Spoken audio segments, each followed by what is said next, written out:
नमस्कार मंडळी, कोकणातल्या आणखी एका शिमगोत्सवच्या व्हिडिओमध्ये मी देवान आपल्या सर्वांचं मनपूर्वक स्वागत करतो। तर मंडळी, आज आहे कोकणी माणसाचा खास दिवस। तर आज होता आमच्या सानावरचा दुपारचा शिमगा। त्याचबरोबर आज आमच्याकडे पालखी येते आणि पालखीच्या देवदाराशी यायच्या अगोदरची पूर्वतयारी काय असते तर या व्हिडिओत आपण पाहणार आहोत। तर चला मंडळी, झटपट व्हिडिओला सुरुवात करूया। मंडळी, इकडे बघा सुरवण वगैरे इकडे पूर्ण झाले आणि अंगणाची सजावट अशी काही केलेली आहे साध्या सोप्या पद्धतीने। इकडनं अशी तोरणं लावलेली आहेत आणि इकडे मस्त हॉलिजन असं मोठ्या प्रमाणात लावलेले आहेत आणि इकडनं बघा सार्वजनिक अंगणामध्ये रांगोळी वगैरे इकडे काढलेली आहे घराच्या वाटल्याने। आतमध्ये काय तयार आहे ती दाखवतो।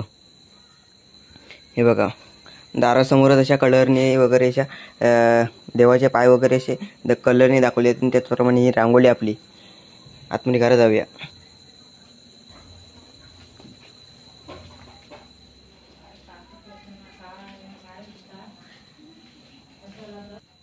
तर मंडळी बघा, अशी प्रकारे या पालखी जे स्थानपन्न होते घरामध्ये तर त्याच्या खाली अशी काही रांगोळी काढायची असते पालखीची आणि त्यावर त्यामध्ये पालखीचे वगैरे छायाचित्र काढायचे असून त्यानंतर त्याच्यावर पालखी बसण्यासाठी चटई वगैरे त्यावर शाळ वगैरे टाकून हे पालखी इथे स्थानपन्न होते। तर अशी काही घरातली रांगोळी काढली। नंतर पालखी येईल थोड्या वेळानं। तर मंडळी, रात्रीचे आता 10:30 वाजले आणि त्याचबरोबर हे बघा अशी काही अंगण्याची सजावट केलेली आहे। इकडे बघू शकता, तर वरती देखील इकडे बल्ब लावायचा आहे, सो नंतर लावू, अजून टाईम आहे पालखीला। आणि त्याचबरोबर जी पालखी घरामध्ये येण्याच्या आधी ते अशी काही रांगोळी अशी काढावी लागते। अंगणाच्या जो वाट असते पालखीच्या त्या ठिकाणावरून अशी रांगोळी काढीत न्यायची असते। हे बघा, आम्ही इकडे कऱ्यांची कळले काय ठिकाणी त्या पाय वगैरे दाखवतात रांगोळीमधूनच। तर मंडळी, शिमगा काही 2 दिवस शिमग्याचा दामदम सुरू होता। तर सो मला वाटतं आता पालखी आपल्याकडे 12-1 तरी वाजणार कदाचित, कारण भरपूर उशीर झाला आधीच। आणि त्याचबरोबर इकडे बघू शकता आपल्या अंगणाच्या वरती इकडे बघा फुलझाडं वगैरे इकडे लागलेत। यानंतर थोड्या वेळानं आपण देवासाठी नेऊया।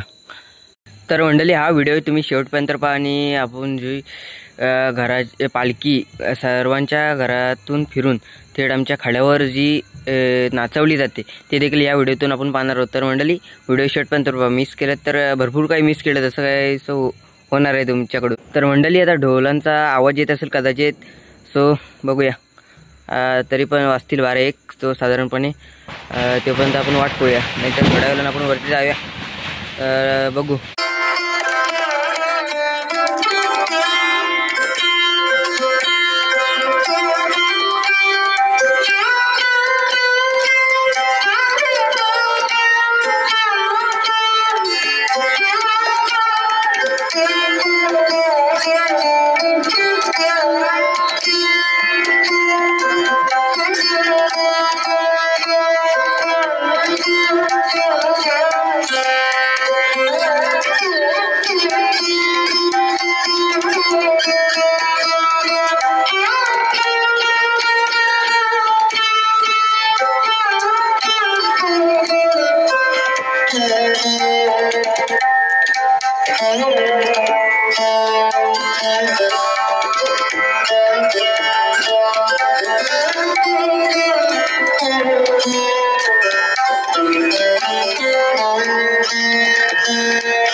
तर मंडळी, इकडे बघा पालखीचे जे छायाचित्र काढलेले होते मगाशी आणि त्याचबरोबर याच्यावर शाल टाकलेले आणि काही इकडे गावकरी मंडळींसाठी इकडे चटईची सुविधा केलेली आहे।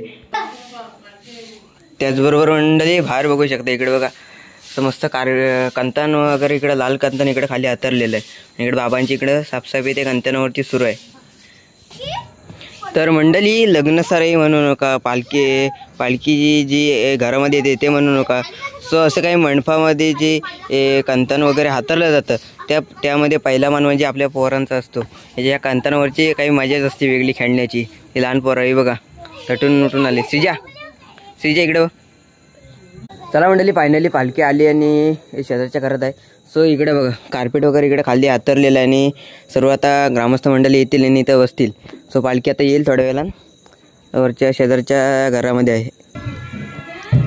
चला मंडळी, फायनली बघा इकडे पोरांची सर्व तयारी झाली। झोप आले? चला मंडळी, फायनली आता आपला देवालय दाराशी आपला बघा